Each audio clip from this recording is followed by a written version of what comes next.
So in downloads, I should have two. There we are.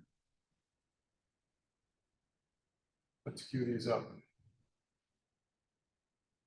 Let's see if the audio is up.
Remember this part of it.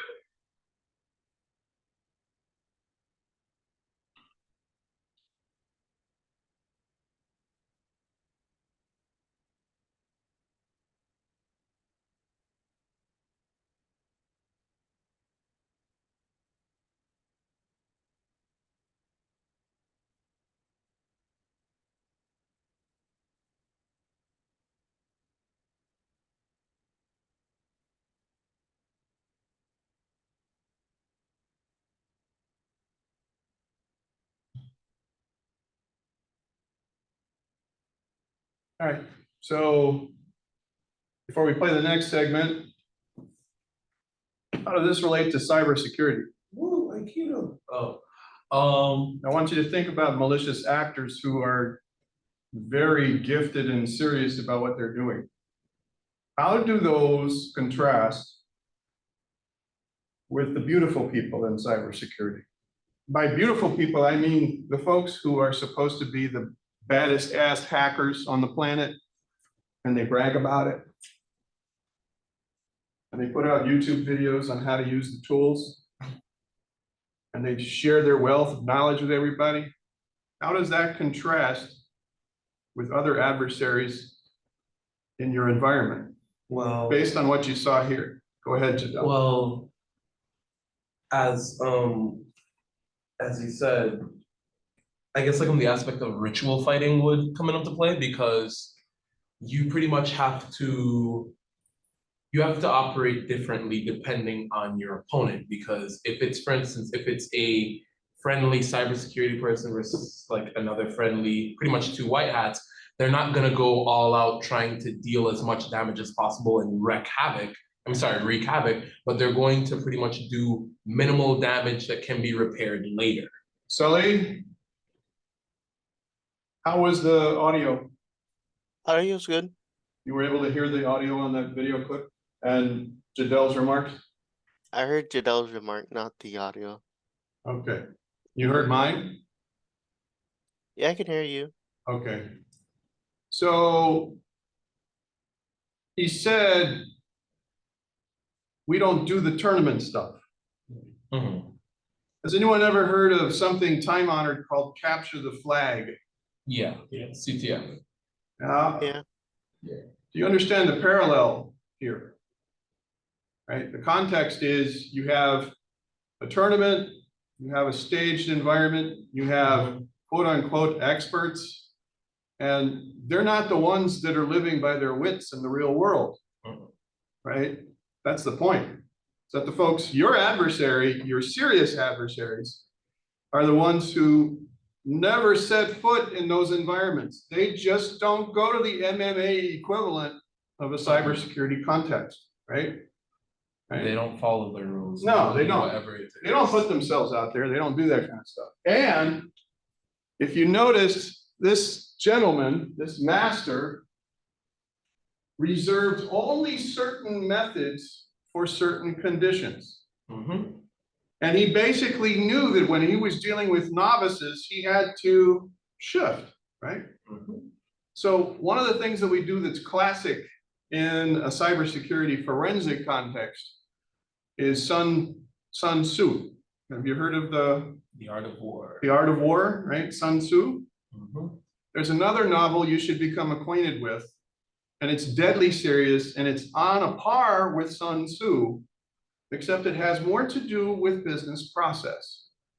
And the Achilles heel of cybersecurity is understanding context. And what we do is we focus on the tech stuff. We focus on the glamorous. We focus on the infrastructure and the utilities and the hacking skills at the keyboard. That's what we do. And the badder you are, the more command line you use and more scripted you use, right? Oh, better yet, you create your own code, your own malware. But the truth is, there's another layer here that nobody's looking. There's a book called, it was written by Machiavelli. Machiavelli. This was somebody in Renaissance Italy who was advising nobility about how to destroy their adversaries. And the name of the novel is called The Prince. You need to find it. You need to read it. You need to make it part of your personal professional development. Because in the business world, cyber is nothing more than a tool. And in order for you to be tuned in to what's going on with the cyber, you need to understand the context. If you understand the context of what's happening, then you're watching for a certain set of tools to be used, not the MMA tools, not the flashy stuff that they put out there in the open domain so they can get 1 million hits and then they don't have to go to work next month. And unfortunately, our world is full of armchair experts who know something, but don't really get it where it really matters. And one of the things that I want to do from time to time on our Fridays is to take some liberty to kind of raise the consciousness or awareness, because you're seniors now. This is a 400 level class. You're about to go off into the cold, cruel world. And if you don't read Machiavelli, The Prince, and you've never heard of it until now, everybody's heard of Sun Tzu. That's because cyber is all about the tech. And what cyber needs to do is wake up. Because what's really going on here is that the guys that are like that Aikido master, they're operating in the context of business process, and you need to understand how that business process needs to be manipulated. And once you understand how the business process is manipulated, now you know where to look for those manipulations. Put another way, you need to spend more time on the finance people looking in their bookkeeping files in certain places, like the chart of accounts. I'm talking about forensic accounting, which is a specialty that unfortunately is too weak in a lot of places, right? All it takes is one bit change, and now the permissions have all, now we can execute this. One bit level change. I turn a 0 to a 1 in Linux with the chmod command. You know what I'm talking about, right? I change that, and now we can execute a thing and watch out, right? Same thing is true in the business world. We're not looking where we need to look. Now, why does this matter? Our module is about client-side artifacts. Client-side artifacts. So now we're shifting away from the network environment, but we have to keep that context in mind. And more importantly, we need to bring in the business context for that organization. It's not just the network environment, but it's also the business process, the assets of that business, what they do to make money, what information matters more, what digital resources are involved with that use of information, how those digital resources can be manipulated. And if you don't have that information. If you don't understand the context, the business context in that network environment, you don't know where to start looking on the client for the client side artifacts, okay? So it's really important that folks understand there's a whole nother layer here. And you got to understand your adversary just like the Aikido master who never goes to the MMA, okay? And you should spend some time in reflection over the weekend about his words, about what he does and doesn't do with novices. And I want you to imagine that we're all happy-go-lucky novices fumbling around on our networks as we go home and as we go into our first business, you know, our first job assignments, right? And there go I before the grace of God. Hubris is dangerous. I was full of pride. I was a month into one of my new assignments at a campus like this. And I was a newly minted systems engineer, and I was also qualified as an Exchange admin. We had to migrate from an old version of Exchange. It almost pains me to say it, but it was like Exchange, I mean, way back, like 2008. Exchange. What was running was 2 versions later. We were still way behind. They had stopped supporting the old version of Exchange. We had to migrate. I did what I knew to do. I had a test bench. I created the same environment that was operating at that campus. I ran migration tools to port the old mailboxes to the new one. Everything worked flawlessly until I got into the live production network and something was lurking. And as soon as that migration tool took administrative privileges onto that network, within 90 seconds, I watched 1,000 mailboxes turn to ash. And I was only a month into the new job. And here's the good part. They had an 8-year-old tape backup, and they were reusing the tapes to back up that system. The same tapes, the same 5 tapes, Monday through Friday, for the last 5 years. The first 2 backup tapes were totally worthless. Spaghetti. Let's add some secret sauce to the picture. On top of that, the president at that time was chomping at the bit because within 48 hours, he had to respond to a legal action that involved litigation for that campus. And we stood to lose $250,000 with an out-of-court settlement if we couldn't come up with some detail. We didn't have because everybody put their junk in the mailbox. Business context. You think that what we talk about in here, well, I liken what we do in here to unicorns and rainbows and pretty pink clouds and Smurf stuff, right? Okay, that's where we are. But when you get out there, the gloves come off.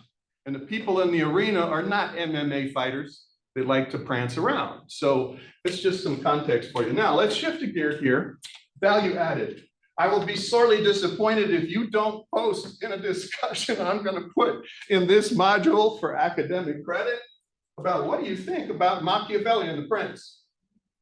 I'm not formally assigning you Machiavelli and the Prince.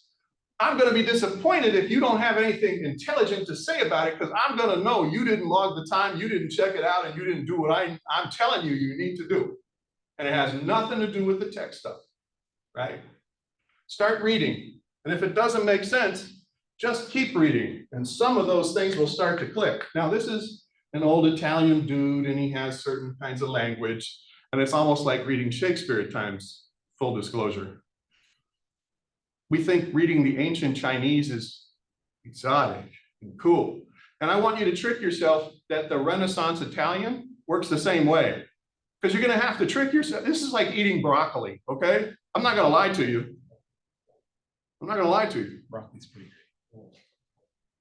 But if you don't understand, if you want to learn, if you want half of an MBA on how to destroy your business opponents, if you want to earn 18 credits or half of an MBA at any of the finest institutions, if you memorize word for word Machiavelli the Prince and you put it to practice, you have a leg up. on half of the MBAs that could roll off the line of Ivy League colleges, right? Because I'm not sure that's required reading. Or I'm not sure it's required as a part of their ethics course they don't take. Because half the time, our business folks are not required to take an ethics course. And you're going to be told by the very people you're supposed to support and the very people you are paid to support, the ones that have something to hide, the ones that don't want a forensic accountant sniffing around in their Kool-Aid, that's totally unnecessary. And what you have to do is think like the Aikido master, potato, potato, tomato, tomato, okay? You have to think about where you plug in and how you can serve the people you're supposed to support. You have to realize that sometimes you are paid to be a shepherd, not a sheepdog. There's a difference. After 9/11, after the towers came down, a colonel wrote an articulate essay on how packing heat and how the Second Amendment was important, because he likened it to the wolves and the sheep and how it was his job to protect the sheep. And so he was a military colonel, right? So if you take that into context, you understand where I'm going with this. When I read his essay, the one thing I thought is there's only one thing missing from his essay, and that's the role of the shepherd, because he never once mentioned in this essay, to make his eloquent points with the world about why America needed the Patriot Act, why we needed to be able to inspect and monitor every digital communication and artifact of every US citizen on the planet. Carnivore is a government system that was intentionally and cruelly engineered to suck up anything digital from everyone. Now, when I say everyone, I mean every voice conversation on your cell phone, every text message, every instant, oh, Snapchat. What's the one that disappears after so many seconds? Yeah, Snapchat. Surprise. No, it don't. Edward Snowden blew the top off of this, and Edward Snowden made a traitor out of himself because he saw some things that were out of balance. But there's some history to this, and you need to understand the history. And what I want to impress upon you is that colonel had an excellent point. I'm going to find that essay. I'm going to share it with you. I'm going to send it to you by email, and I want to ask you, where is the shepherd in this picture? Right? What I want to challenge you today is to think like a shepherd and not like a sheepdog. Okay? So our job is to protect the sheep, but that doesn't mean we're the sheepdog keeping the wolves away and we're helping corral the sheep and we're moving the sheep. Oh, no, no, no, no, no, no, no, no. No, you're the shepherd, and you better have the command of a half a dozen sheepdogs and some slingshots. You understand what I'm saying? Okay, context. All right. Our adversary wins medals when they pierce our veils, when they read our stuff, when they ruin a company and there's Chinese competition.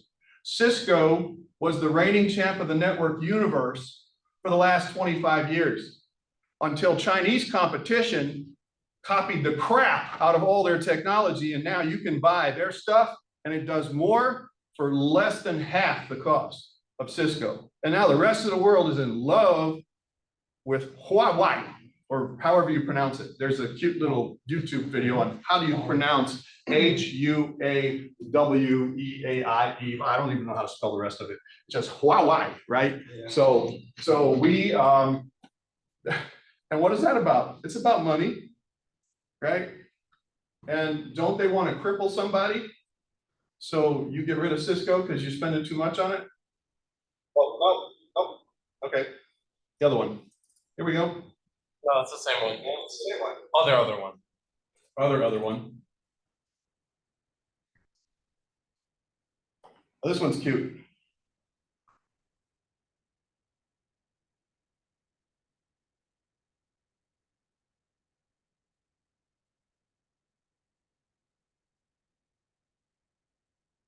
How do I turn this up?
Uh-huh. So eventually,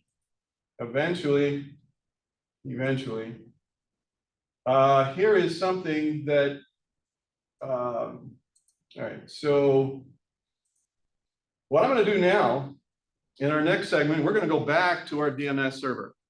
You know, the one where people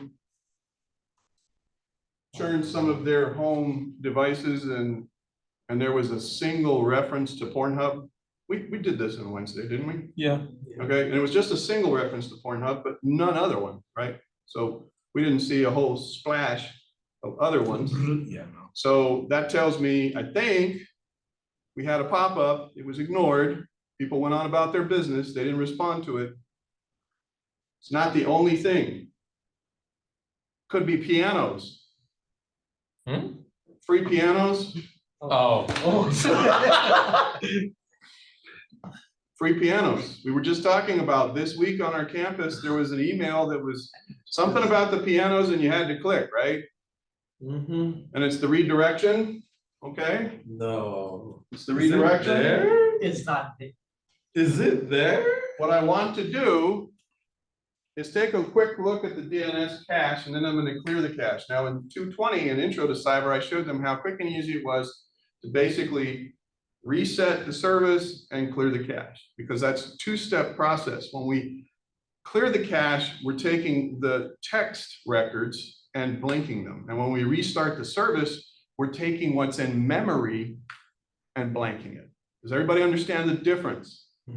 Some are text records, some is active memory in the RAM, right? So we're doing a two-step thing, and that's what we're seeing in the cache, right? So there's stuff that's written. And depending on what you do and how you do and the settings you have in that DNS, it can be very useful. But what we want to do is, after that quick review, I'm gonna try to get on the whiteboard here again, because I want to practice this every Friday if I can draw a little something, something. And I want you to understand the context around client-side artifacts. Because there's a piece of client-side artifacts that most people miss, and it's because they're interested in the MMA fight and not in the real fight. You understand what I'm saying? Okay? All right, so without further ado, what I'd like to do is go ahead and fire this up and see if there's anything interesting or provocative on our remote DNS server. Now, if some of you ran home and you're like, oh crap, I'm not doing that anymore, then we might not have a whole lot in there. And that would be understandable, and that's okay. So I'm not gonna be disappointed if people want to, are we still logged in?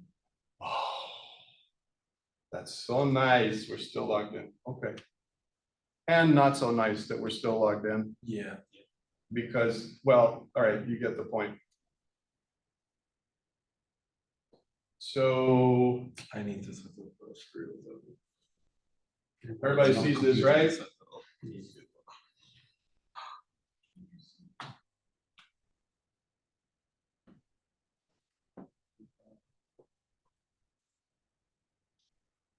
Now, sometime around Halloween, what's the Friday before Halloween? Can somebody pull up a calendar and tell me which Friday, what's the date of the Friday before Halloween? 30th? The Some 30th, Monday. No, the Friday before Halloween. Oh, Friday the before Halloween, 27th. Sorry, 27th. 27th. Okay, I'm going to announce here and now, we want to have the equivalent of our own Halloween party in here. Woo! And that's where I'm going to make good on the lunch that I owe everyone. So I'm going to ask you what you want, how you want it, and I'll be sending emails on the side. This is not a part of your assignment, but I just wanted to tell you about that. I had not forgotten. Because, well, Nothing has started typing. yeah, that's always a pain in the neck. All right, so in here is Venus, and in here is DNS, and in here, that can't be right. There's nothing. No, I don't buy it. I do not buy it. Because that's what was showing the other day, and I think that's what's in memory. Ah, there it is. See what's stored in memory versus what's stored on file. All right, let's look at the domains themselves. The top level domains, right? I see US, VI, TR. What is TR Transylvania? Like for real Transylvania? I'll wait and search. I'm just curious. I know JP is Japan. Of course, there's China, always there. Brazil, always there. Where's Russia? From what it seems like, TR is Turkey. TR is Turkey? Yeah. Okay, it's not Transylvania. What about Russia? Does anybody see Russia? Are you? Where is it? Mm-hmm. On the list? Yeah, it's not there. We don't see Russia? They're off our backs. No, I don't believe that for a second. I see Germany. Yeah, They're hiding. I see Brazil, right? check it all. It's easy. AC. So here we are having YouTube things we put out online, right? And, you know, who knows? We got some special attention a little while ago from, let's go into the .com. I want to see if there's anything in here that kind of reaches out and grabs us. And it could be something a lot of AWS, wow. So we have some people that are doing Amazon Web Service? Interacting with Amazon Web Service? Or do we have students that are interacting with hosts on Amazon Web Service right now? Maybe. Or is it likely that you're interacting with hosts that are operated Yeah, probably in operated. AWS, right? 'Cause I remember Bizible. Yeah, because like Cloudflare is also there. I remember Bunny DNS. Whoa, what are these? So these are things that were consistent with our review on Wednesday, right? Hey, Discord. Komodo CA, I don't know what that could be Canada. Mhm. The Canadian headquarters for Komodo, I don't know. Digital Cert DNS, DigiCert, right? So whenever you're dealing with certificates in a web browser context, you also have to, what? Those are named resources. So whenever you're browsing for encrypted connections, DNS made easy. Facebook, Game Pass, Global Signs. Seems like Komodo CA is a company in New Jersey. Oh. Okay. There's Lavasoft again. Launched darkly. Whoa. No, that was there on Wednesday. I wonder if somebody's doing some dark web stuff, you know, like Tor, the onion ring kind of thing, Tor browsers. And this just in, Windows Defender, there was an announcement in headlines that Windows Defender has now been improved. So that it doesn't alert and call it malware when somebody's surfing the dark web. Oh, Is that good or bad? that sounds like a terrible idea. Yeah, so exactly. It sounds like they're getting a lot of complaints and they got tired of dealing with the complaints. So they're like, okay, really? That's what you want? Okay. That's what they're doing. My open math. goes My crazy. open math, Stay away from me. open AI. Where do you see stay away from me? No, my open math. I meant my You open see? math. Okay. So here's open AI. We got some AI stuff Yo, going on. Pinterest? Huh? Pinterest? Pinterest. That's very popular. There's a lot of stuff. Reddit is very popular, right? Okay, Spotify, Yo, Skype? We're still on Skype now? Let's Yo, go. Yo. Squarespace. That's a name I don't, that's a name I haven't seen in a long time. Steam, okay, Steam's there. Ubisoft, all right, we take those. WB schools. W3 Schools, Windows, Xbox Live, Wow. YouTube, Yahoo. I do not see a single, I see Tumblr, but I don't see our Pornhub. I don't see the hub. Not that I'm disappointed. I'm not disappointed. I just want to be clear about that. It wasn't our goal today to see if that was still It's going to like come darn, back. not there. Shucks. But if you worried whether or not, if you had any doubts about whether or not that was a drive-by pop-up that somebody ignored, that could be your proof right there. Yeah. Okay. Either that or they could have like disconnected. So I know that I left it. All right. So what we want to do is wrap this up in the next 2 minutes. 2 minutes. Okay. In 2 minutes. And I'm not sure I can actually share the whiteboard screen in 2 minutes. By the way, Launch Darkly seems to be a program that lets developers move faster, more confidently by separating the deployment from release to control rollouts and recover from errors. Pretty much, it just seems to be like a coding tool. Well, not a coding tool. They couldn't use a domain name called Launch Faster, Launch Better. Yeah, launchdarkly.com. Launch Quicker. Yeah, Launch Darkly. Okay, yeah, I'm not so sure about that. All right, so here's one thing that, let me see if I can do this. I'm gonna see if I can do this. All right, so let's get the first order of business over with. You will be required as a part of this class to adopt either a Raspberry Pi or your own independent DNS for your home network environment. Now, you can do this in a variety of ways. You can limit the exposure to the clients and the client devices and client systems in your home network by simply omitting them from the config to use that DNS. Does everybody understand what I'm saying? Kind of. So you don't go to the Wi-Fi router and configure the DNS to pull to your private server or your Raspberry Pi. You just leave it there in the mix, and then you point selected devices at that DNS. Okay. Okay. So kind of like what we did for. Yeah. Okay. So what you're doing is you're surgically including certain devices, and you could say, okay, now I'm going to do the smart TV, or I'm going to do the video camera, or I'm going to do whatever. But you pick and you put explicitly, manually, you manually enter a static IP address into the DNS settings. You must deploy a Raspberry Pi or have your own VM running on your laptop, or you can create a VM and host it on our platform and use a 146.226 address like we did this thing, okay? Everybody with me? It's mandatory for this class. Yes? Would the VM that we run, for example, if we build one through like how we did, would that be able to block ads? Because I'm trying to go as far as blocking ads, if possible. Well, it could help you identify nuisance ads in the cache, and then you could do some things on your Wi-Fi router then manually to block those sites. That's kind of what the Raspberry Pi does with Pi-hole all by itself, right?